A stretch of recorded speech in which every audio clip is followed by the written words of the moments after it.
কয়েকটা কাজ আমি বলি।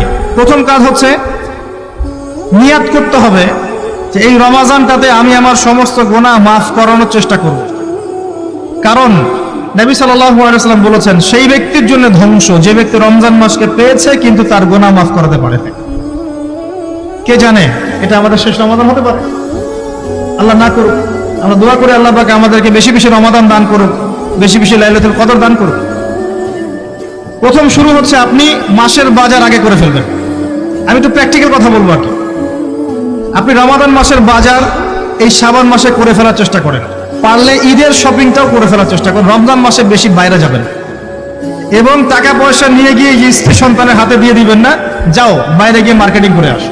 এই ভুলটা করতে যান, নিজে পরিবেশ নষ্ট করবে, রোজার যে আধ্যাত্মিকত্ব নষ্ট হবে, আরো হাজারটা যুবকের চোখের জেনা করা প্রয়োজন নাই।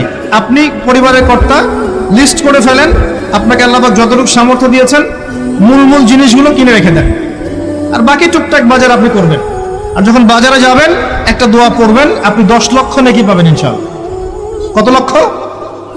10 লক্ষ। দোয়াটা শিখাচ্ছি।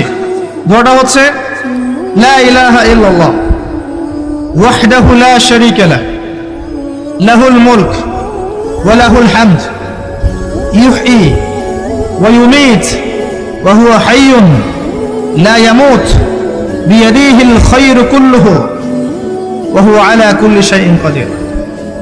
একবার পড়লে 10 লক্ষ নেকি পাবেন বাজারে গিয়ে।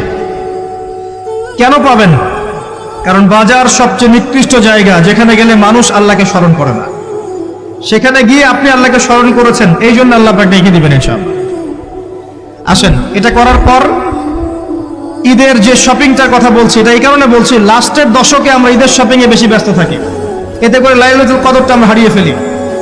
লাস্টের দশক আমরা হয় ইতিকাফ করব, না হলে বাসায় নামাজ পড়বো, পরিবার বর্গকে নিয়ে রাত জাগবো। পারা যাবে ইনশাআল্লাহ? তারাবির নামাজ তো পড়বোই ইনশাআল্লাহ জামাতে। এবং আপনি 20 পড়েন আর 8 পড়েন, আপনি নামাজের কোয়ালিটিটাকে ভালো করার চেষ্টা করেন, নামাজের কোয়ালিটিটাকে বেস্ট করেন। ধীরে ধীরে তেলাওয়াত করেন, ধীরে ধীরে রুকু সেজদা করেন, নামাজটাকে এনজয় করেন। সময় নিয়ে, টাইম নিয়ে, 2 ঘন্টা সময় লাগুক, 3 ঘন্টা সময় লাগুক, এনজয় করে নামাজ পড়েন। আল্লাহ পাক তৌফিক দান করুন। এরপর শেষ রাতে আবার ওঠেন, পরিবারবর্গকে নিয়ে নামাজে দাঁড়ান, একসাথে জামাত করে নামাজ পড়েন, পরিবারে নফল নামাজ পড়েন, বাসায় বরকত হবে ইনশাআল্লাহ। রাত জাগেন, বেশি বেশি দোয়া করেন, একটু তেলাওয়াত করেন, একটু জিকির করেন, তাসবিহ তাহলিল করেন, রাতটা কাটিয়ে দেন। শেষের দশকে মার্কেটে ঈদের শপিং করতে যায় না। ঈদের খুশি আছে, ঈদের আনন্দ আছে, ঈদে ভালো পোশাক পরবো, সব ঠিক আছে।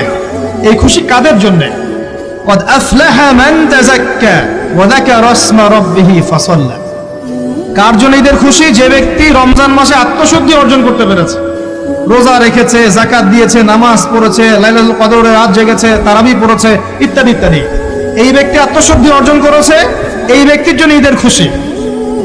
যে রমজান মাসে সিনেমা দেখেছে, সিনেমা শুটিং করেছে, পর্নোগ্রাফি দেখেছে, সুদ খেয়েছে, শিরক করেছে, বেদাত করেছে, হারাম খেয়েছে, এর জন্য ঈদের খুশি।